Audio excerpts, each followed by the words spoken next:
Hi everyone, I'm Marie, a speech therapist working with children with ADHD. My life seemed perfect, but I need to tell you how it all started falling apart. Have you seen next week's client list? It's packed, my assistant Sarah said, handing me a stack of files. That's great news. More kids we can help. I smiled, adjusting the framed photo of John and me on my desk. My engagement ring caught the light, making my smile widen. By the way, your fiancé called, something about wedding venue options. Oh right, thanks for reminding me. I checked my phone and saw 3 missed calls from John. Balancing my career and wedding planning wasn't easy, but I wouldn't have it any other way. Later that evening, Mom Henderson called as I reviewed patient files. Sweetheart, how are you holding up with all the wedding planning? I'm good, Mom. Just busy as usual. How's Dad? He's concerned, honey. Your brother Jake came by again today. My stomach tightened. Jake, my biological brother, had reappeared in my life 3 months ago after years of silence.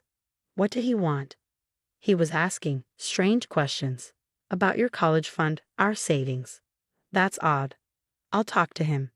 The next morning, Jake was waiting outside my office. Surprise, sis. Thought I'd bring you coffee. Jake, this is unexpected, I said, accepting the cup cautiously. Since reconnecting, he'd been overly interested in my life, constantly showing up unannounced. Can't a brother visit his successful sister? Oh, by the way, I met John at the gym yesterday. Cool guy. You met John? You didn't mention that. Random coincidence. We got talking about the wedding. Man, it must be expensive, huh? Those Henderson folks really set you up nice. Before I could respond, Sarah appeared. Marie, your 10 o'clock is here. Jake, we'll talk later, I said, but his words lingered. That evening, over dinner with my adoptive parents, Dad Henderson seemed troubled. Princess, we need to talk about Jake. What's wrong? He's been asking uncomfortable questions about our assets. Your inheritance. Mom touched my hand. Honey, we love you. You know that, right? When we adopted you. Mom, Dad, you're my real parents. Jake might be blood, but you're my family. We're just worried, Dad said. His questions seemed calculated. I squeezed their hands. I'll handle Jake. You've given me everything, love, support, education. I won't let anyone mess with that. But that night, lying awake, I couldn't shake the uneasy feeling. Jake's sudden reappearance, his probing questions, his coincidental meeting with John. Something wasn't right, and I had to figure it out before my perfect life unraveled. The next morning, John was acting strange at breakfast. He barely touched his coffee, avoiding eye contact. Had fun at the bachelor party last night? I asked lightly. His jaw tightened. Yeah. Jake was there. My coffee cup froze midway to my lips. Jake? I didn't know he was invited. There's a lot I apparently didn't know, Marie. His voice was cold. Like how your birth parents sold you to the Hendersons. The cup slipped from my hand, chattering. What? Jake told us everything. How they were desperate for money. How the Hendersons paid them off. Were you ever going to tell me? John, that's not true. I was adopted legally because my birth parents couldn't. I need time to think. He grabbed his keys and left. At work, my friend Sandra called. Marie, we need to talk. People are saying things. What things? Jake's been spreading rumors about you, that you're hiding dark secrets, that you're ashamed of your past. My hands shook as I hung up. My phone buzzed. A text from Mom Henderson. Honey, Jake came by again. He seemed desperate. Mentioned something about owing money to dangerous people. Fury building, I drove to Jake's apartment. He opened the door, looking nervous. Hey sis, what brings you? Cut the act. Why are you spreading lies about me? He sighed, running a hand through his hair. Look, I need help. I'm in deep with some gambling debts minus 30 grand deep. So you decided to destroy my life. Jake sneered, his voice dripping with venom. The Hendersons are loaded. They bought you, didn't they? What's a little more money to protect their precious adopted daughter's reputation? They didn't buy me, and I won't let you extort them. I shot back, my voice trembling with anger. Then I'll keep telling everyone the truth about our parents selling you. Wonder what the parents of your ADHD kids would think about their therapist's sketchy background. Get out of my life, Jake. Whatever you think you're owed, you're not getting it. Wrong move, sis. Very wrong move. I stormed out, tears blurring my vision. My phone buzzed relentlessly, messages from friends asking about the rumors. John still wasn't answering my calls. Jake's threats hung over me like a storm cloud. At home, I pulled out an old photo album. There I was, 3 years old, smiling with the Hendersons on adoption day. The photos told the truth. There was no secret payment, no selling of children. Just love and legal paperwork. My phone rang. It was John. "We need to talk," he said. "Yes, we do, because everything you think you know is a lie, and I can prove it." "I'll come over tomorrow," he said. "But Marie, I don't know if I can trust you anymore." I hung up, my resolve hardening. Jake wanted to play dirty. Fine. It was time to show him what happened when he messed with the wrong sister. The next day, John sat across from me at my kitchen table, the adoption papers spread out between us. "So everything Jake said was a lie?" he asked, examining the documents. "Look at the dates, the signatures. Everything's legal." Before he could respond, my phone rang. The caller ID stopped me cold. Birth mother. My hands shook as I answered. "Hello." "Is it true?" she demanded. "Do you owe us money for all those years of suffering?" "What? What are you talking about?" "Jake said you're rich now, that you need to compensate us for giving you up." My blood ran cold. "He's lying to you too," I said, my voice breaking. After the call, I drove to my parents' house. Mom Henderson opened the door, her face etched with worry. "Marie, honey, we need to tell you something," she said. "Jake tried to blackmail us," Dad added, holding a folder of papers. "He said if we didn't pay, he'd report your clinic for client mistreatment." My knees buckled. "He what?" "We hired a private investigator," Dad continued. "Jake's done this before." I scanned the documents with trembling hands. 3 fraud cases in 2 states, restraining orders, extortion attempts against other families. "He's trying to destroy everything I've built," I whispered, tears stinging my eyes. "There's more," Dad said. "He's been feeding lies to your birth parents too, telling them they're owed compensation." My phone buzzed. A text from Jake. "Final warning, sis.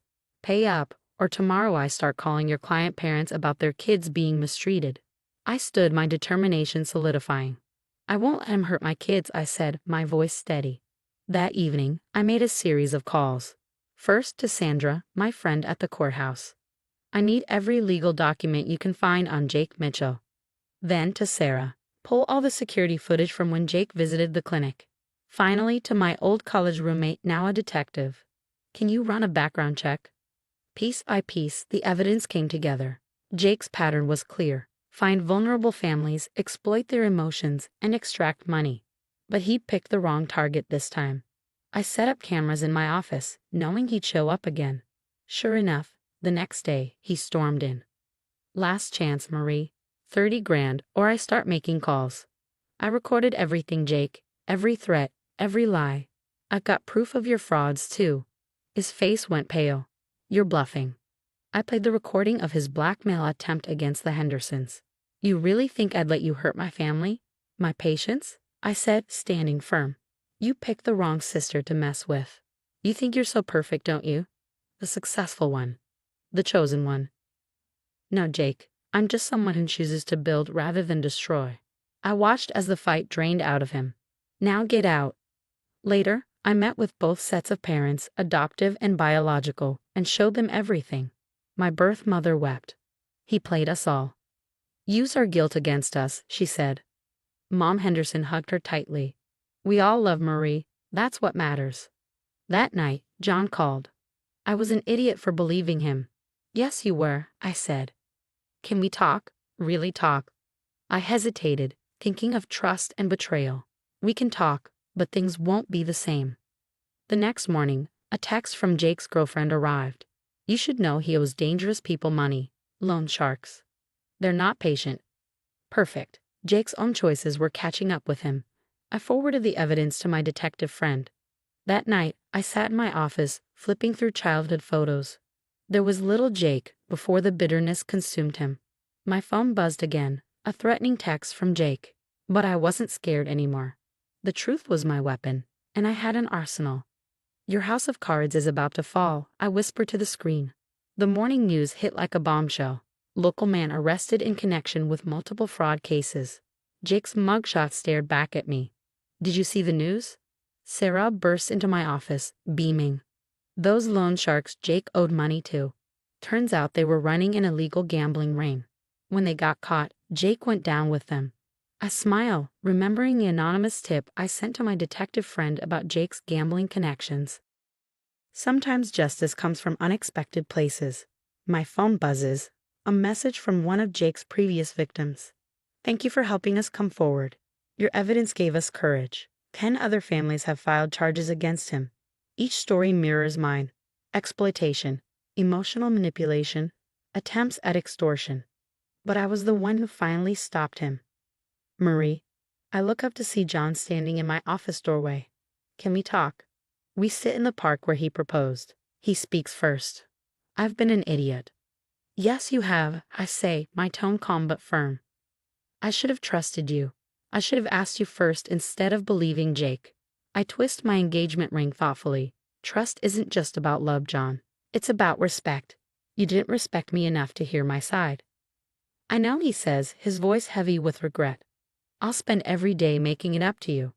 If we get married, I emphasize the if, things will be different. I need boundaries, John. Clear ones. Later that week, my birth parents visit my clinic.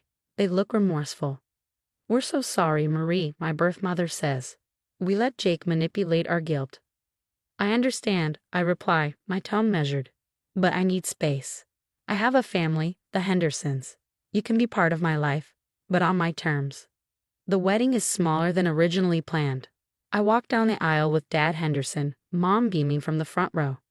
My birth parents sit quietly in the back, respecting my wishes. Jake watches the ceremony from a jail cell, awaiting trial for multiple fraud charges. His gambling debts caught up with him, and those loan sharks weren't thrilled about him cooperating with the police to save himself. You look beautiful, John whispers during our first dance. Thank you, I say, keeping a slight distance even in his arms. Trust, once broken, takes time to rebuild. My practice continues to thrive. The kids I work with make progress every day. Their trust a precious gift I'll never take for granted. Unlike Jake, I choose to build, not destroy. Mom Henderson asks about Jake sometimes. Have you heard from him? He's where he needs to be, Mom, I reply. Some people don't change. The last time I saw Jake was at his sentencing.